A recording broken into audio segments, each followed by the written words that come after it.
કોઈ નિર્દોષને સજા ન થાય અને ખરેખર આ વીડિયાની અંદરમાં જે અમારી ઉપર અત્યાચાર કર્યો છે એમને તો ખરેખર આ સરકારને એને અમે એમ નથી કહેતા કે ભાઈ એટલી સજા, પણ એને ખરેખર એને જે તમામ લોકો અમને હથિયાર વાપરે છે અને વારાફરતી હથિયાર વાપરે છે એ લોકોને તો ખરેખર સજા થવી જ જોઈએ. અને આપણે વાત કરીએ કે આ જે ઘટના બની 2016માં ઘટના બની, ત્યારબાદ 1 કે 2 વર્ષ સુધી જે રીતે તમારે આર્થિક રીતે પણ તમને ઘણી મુશ્કેલીઓ આવી હોય, તો એના વિશે શું કહેવું? આર્થિક રીતે તો જુઓ કે મુશ્કેલી તો અત્યારે હાલમાં પડતી જ છે મુશ્કેલી, પણ એમાં અમે ક્યારેય સમાજ અમારી સાથે છે એટલે અમે ક્યારેય કોઈ દી ડગવાના નથી.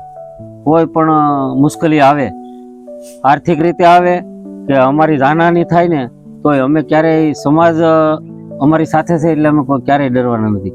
કેમ કે અમારી ન્યાયની લડાઈ છે. કેમ કે અમારા ગામની અંદરમાં આવીને બહારના લોકોએ અમારી ઉપર અત્યાચાર જે કર્યો છે અમે એમની સામે બાજવા નથી ગયા. અમારે ઘરે આવીને અમને માર્યા ગણાય.